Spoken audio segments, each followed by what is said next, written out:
Hello, my dear viewers and followers. Today I am going to talk about a beautiful subject. It is a great topic that hopefully will lead to big changes in your life. It has been recognized for a long time in the world and in Turkey. I have also made detailed investigations and practices on this subject myself and have got good results. So I want everyone to benefit from this method. So what is Ho'oponopono method? It is a Hawaiian word for righting wrongs, replacing negatives with positives.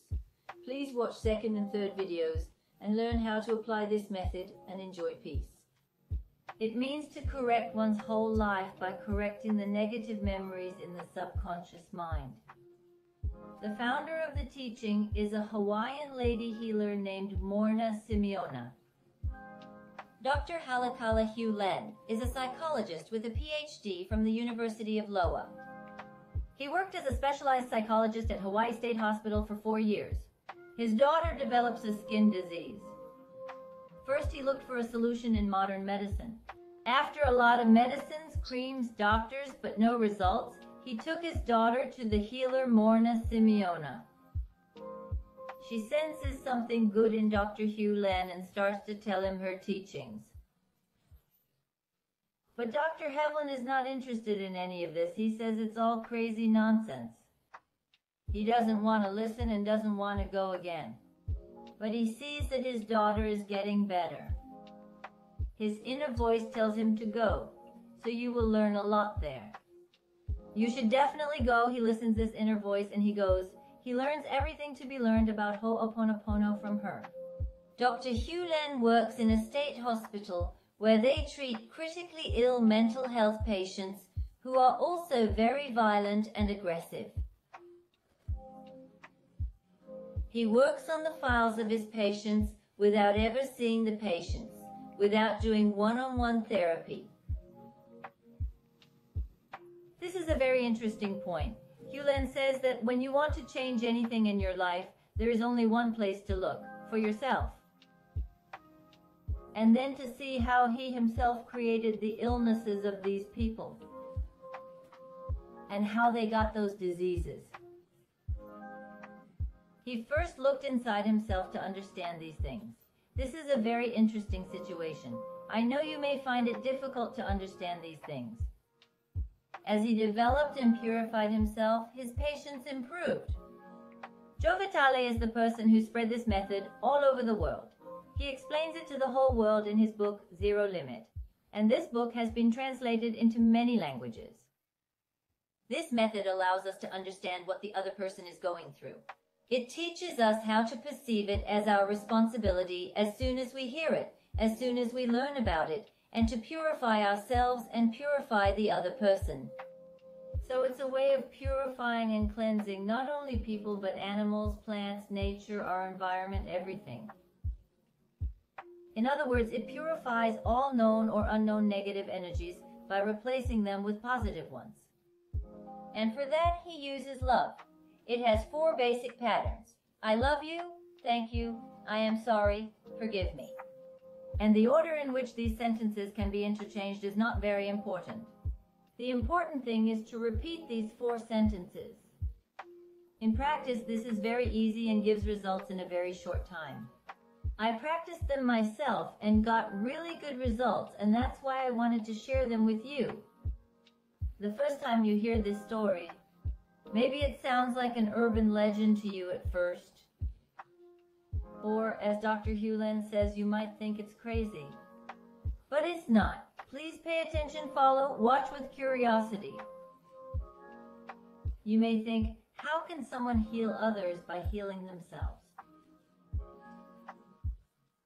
You might say how a person, let's say this person is very wise, very intelligent, very knowledgeable, but how can he heal the mentally ill criminals? The ward for the mentally ill was a very dangerous place. Therapists quit within a month. Hospital staff often took sick leave. And they walked around the ward with their backs to the wall for fear of being attacked by patients. In short, it was not a pleasant place to work or visit. Dr. Hugh Len worked intensively on these patients, working on their files, and in 6 months all the patients were cured. That part of the hospital was closed. The state even wants to give an award to this man, but even with the award, he doesn't even feel the need to go to the award ceremony. Very humble. Because it really is God who does, who makes, who acts. So this is something marvelous. Now, according to Dr. Hugh Len's teacher, Simona, let's understand the philosophy first. Then what kind of cleaning do they do? How is it practiced? Let's focus on that. According to Simeona, at present our lives and choices.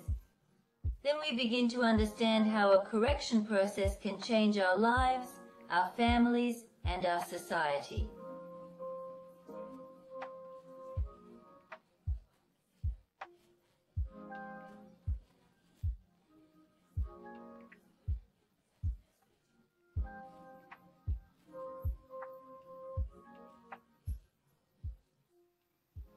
Look, this is really important.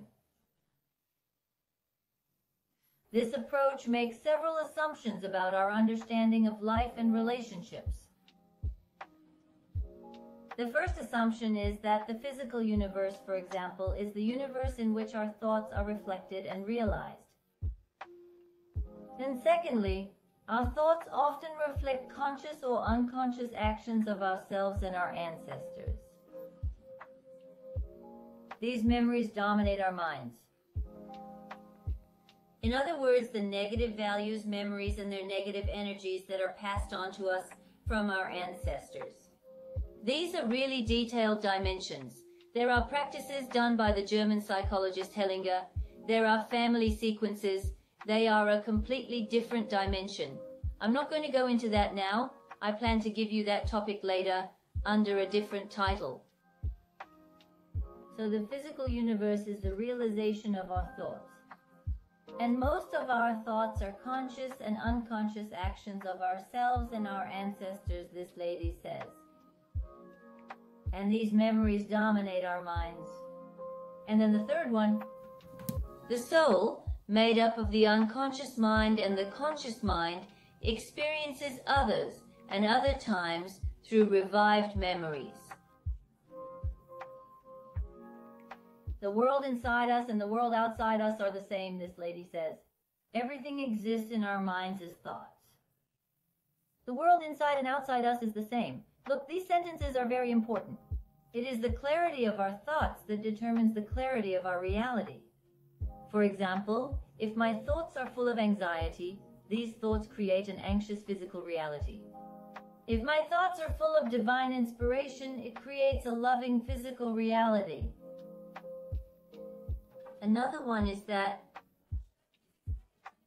it is 100% our responsibility how our physical universe is now.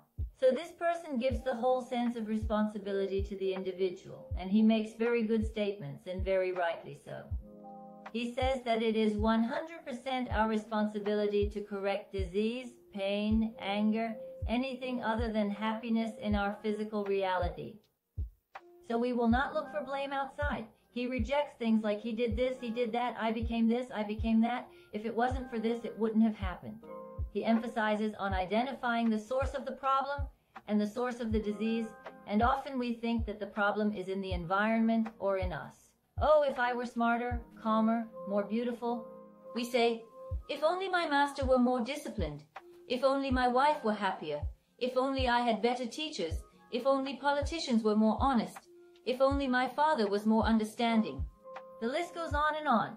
If only this and that had happened, everything would have been rosy. But these things don't end. They are not dealt with either. The ancient Hawaiians believed that every wrongdoing is remembered within oneself, and the cause is reflected in every being and object present at the time of its occurrence. They thought that we suffer for the sins of our ancestors. According to this belief, the sins of the father affect the children. If a child is sick, it may be because the parents are fighting or not behaving well. Yes, that's true. The breakdown of social order can lead to natural disasters. If order, harmony, and love are disrupted in society, if arguments, anger, and rebellion increase, It leads to natural disasters, because their negative energy affects the universe. It affects the whole society. We can multiply hundreds of examples of these. Harmony can only be achieved through confession and apologizing. Since the moment we were first created, every thought and memory is lost in our subconscious or in the child within us. This memory bank is an integral part of the self, self-identity. My inner child, my consciousness made up of subconscious and the superconscious.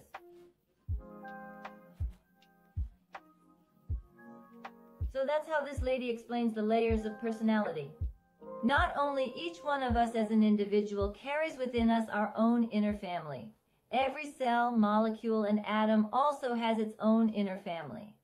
According to this tradition, all problems begin as a thought of a painful memory. But the problem is not the thought itself. The problem is the consequences of the memories in our unconscious mind. Conscious memories and unconscious memories want to be cleared. Millions of bits of information enter our system every second. We can consciously process only 20% of this information. The same was true for our ancestors. Scientific research has shown that our ancestors' memories is carried in our DNA. Our DNA carries the memories of our ancestors. This has been scientifically discovered. So our unconscious mind is loaded with tons of memories that we are not even aware of. We can say that our inner child carries these memories, that is, our subconscious mind. The body and the world live in the unconscious mind, and they are constantly being recreated with revived memories and rarely inspirations. Only when these memories are cleared, inspiration can find a way to reach our consciousness. In other words, the inspirations we will receive from God can only make its way to our consciousness if the negatives in our subconscious are emptied. That's why it is very important to empty negative memories. But who controls the revival of memories? When and how does inspiration reach us? From new studies and research on free will, we learn that we do not make our decisions at the level of consciousness. Isn't that interesting, friends? Our decisions is consciously given before our consciousness decides. It was demonstrated by Professor Benjamin Libet, a neuroscientist from the University of California, San Francisco. Libet connected a human to an EEG machine. The experiment showed that a brainwave activity, that it happens before one consciously intends something. And he suggests that the intention comes from the subconscious, and then it moves into conscious awareness. Your mind is not very aware of this. It creates a concept called ego identity and claims that it makes the decision. It seems that we are at the mercy of conscious or unconscious memories going back generations. No wonder we often feel so lost.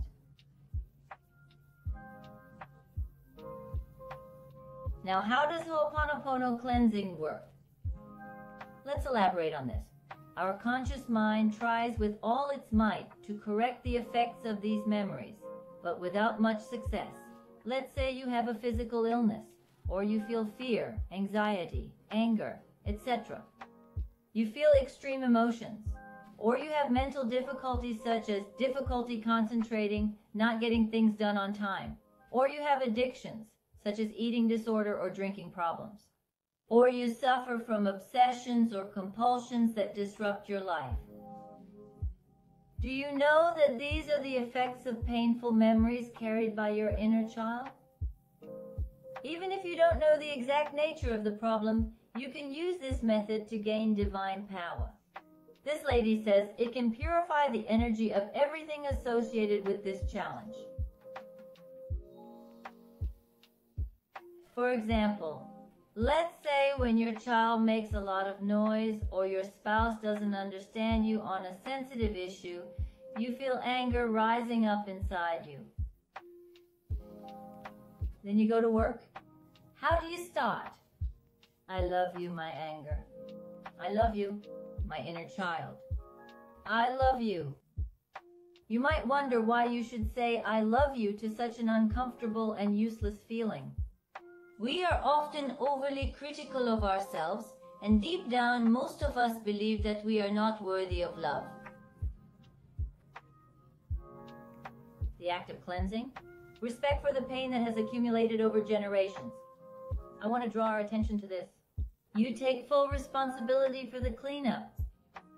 However, there is no blame, no judgment, no condemnation, no labeling, no coercion. There is only love and acceptance. This sentence is an expression of your loving acceptance of the child within us who has to carry the conditions and memories that led to the present outcome. This expression of love is truly ancestral. It opens the doors for the conscious and unconscious memories stored in our DNA to be purified and transformed into love. Second part, apologize. Please forgive me for all the reasons I know or don't know that have led to this anger. Often couples bring up in therapy many things that they have not been able to resolve up to that point. Listening to them during couple therapy helps them to perceive events and each other's feelings from a different perspective.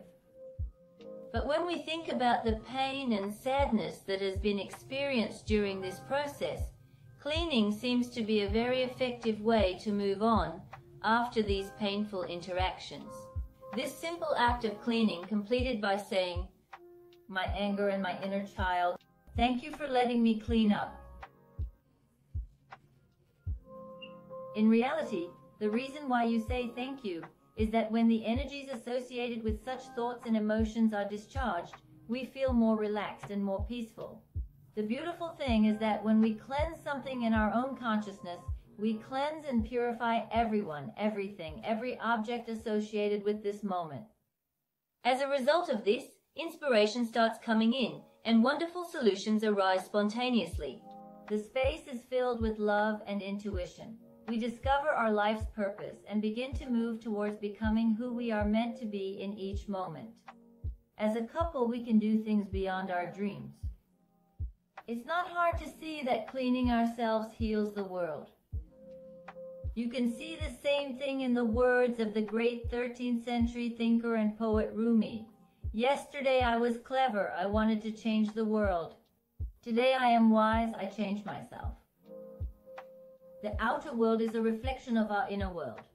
If we see separation in our world, it is because we carry separation within us. When we want to empty the separatist thoughts within us, the separation no longer needs to be reflected in our world. If your children, your spouse, your friends, or your community are experiencing separation in their lives, focus on your inner family. What ideas within you are pulling these reflections into your outer world? First, ask that the thought or thoughts that have brought this separation into your life to come forward for cleansing. And ask for forgiveness for keeping such a thought alive that is incompatible with the principle of unity and love. As you clear your own thoughts, observe and enjoy how this work affects the people in your life. To summarize what the Hawaiian natives advise us that stop thinking, because thinking is an attempt to understand the nature of things. Remember that our minds are not enough. Get in touch with the divine power within you. Develop a working relationship with your own divine side. Learn to ask for the cleansing of the faults in our thoughts, words, deeds, and actions. Allow the situation to unfold naturally, without effort or suffering. Keep yourself open to inspiration. Enjoy peace, balance, and love.